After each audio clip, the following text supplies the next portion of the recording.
Hi, how's your dog doing? Linus's only exposure to language learning was in a high school class, never developing the ability to become multilingual, sitting there not learning anything about Spanish. Marcus Aurelius, on the other hand, began learning at a young age, developing the skill to learn any language he wants. So, when I was in school, most kids were pretty bad at language learning. They'd try to learn Spanish, and then they'd say stuff like, me llamo blank, or, it's grammatically correct, but pronunciation not the best, and they'd say stuff like dalo a yo instead of dámelo. I think most of us have experienced being in some kind of class and trying to learn a language and it not being incredibly effective. The problem is that the education system has not only ruined our ability for general learning, but it has also ruined our ability for language learning. How has it done this? Well, one of the ways the school does this is that it doesn't encourage self-learning. You can say that homework is self-learning, but that's still assigned to you by the school. True self-learning is going to learn about a topic that you care about and that you think can benefit your life and having the discipline to learn it yourself,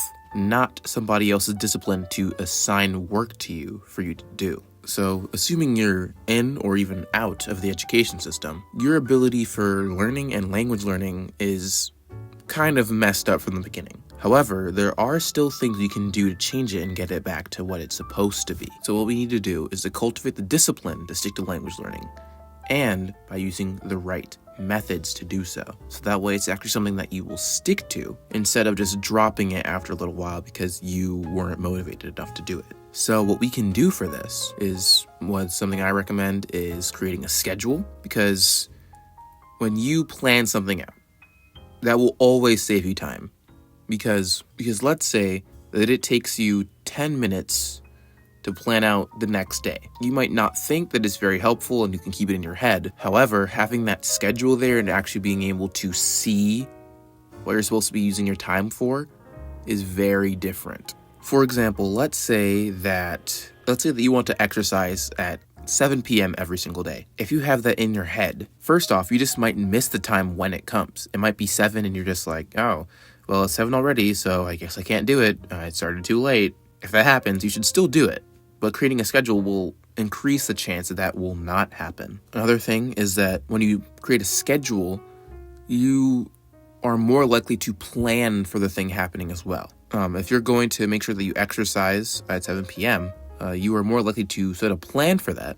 For example, you might fill your water bottle up beforehand. You might make sure that you have your gym bag ready to go. If you're more of a runner, you could think of where you're going to go beforehand, and you could have your water bottle, or, I don't know, choose your music playlist for what you're going to listen to.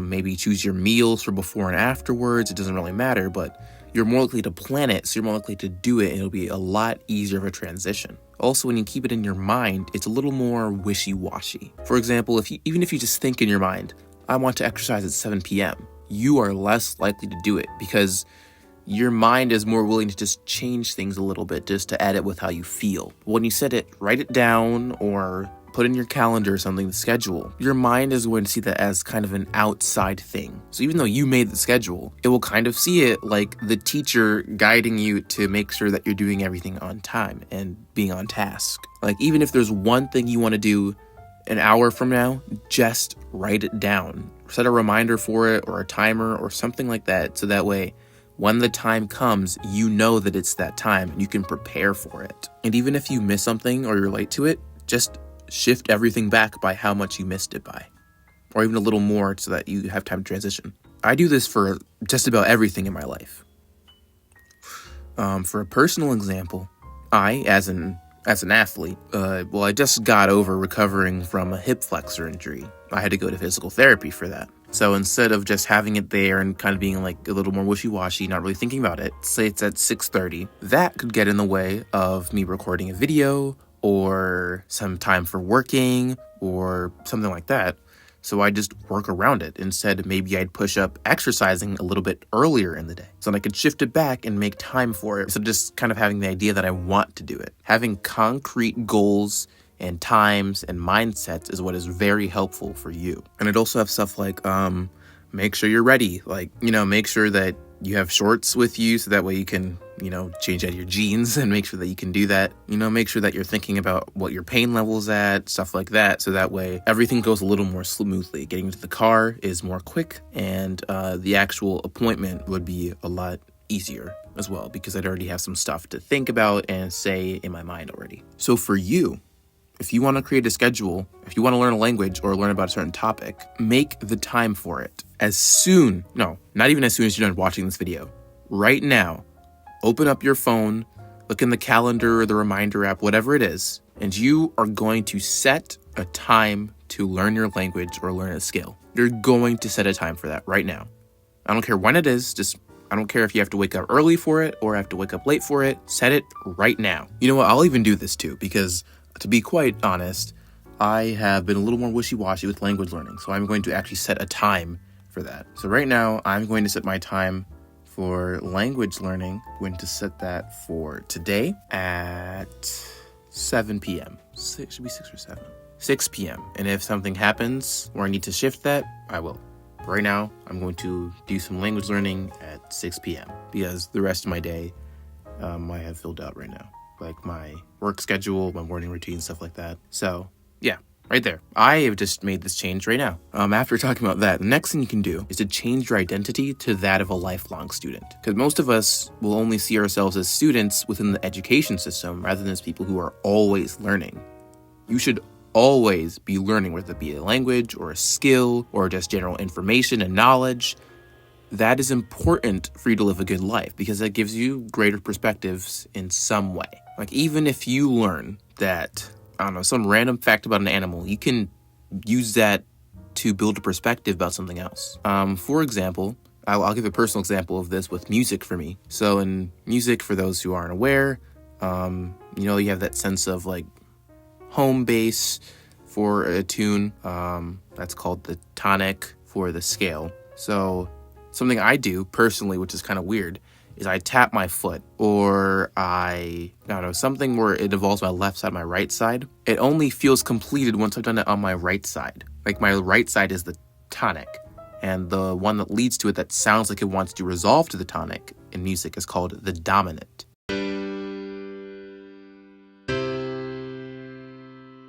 I know it sounds kind of weird because we're talking about my right side was my dominant side, but whenever I do something on my left side, that feels like it's a dominant waiting to resolve through the tonic, my right side. And that's a realization I made pretty recently. I've made a connection between something I randomly do and music, something that I really like. But if instead of just someone who's trying to learn a language or someone who's trying to learn, if you see yourself as a language learner, a polyglot, if you see yourself as a lifelong student, you will do that thing. Like I even have this as a part of my day. I have affirmations where I will literally sit down and tell myself, I am a polyglot, I'm a polymath, I am an athlete, I'm a kind-hearted person. That's the kind of stuff that I say so I can try and become the kind of person. Now I know it sounds kind of pseudoscience-y and like silly and whatnot, but that will actually help you change your beliefs about yourself to better reflect it. It's kind of like that whole law of attraction thing, but instead of just sitting there and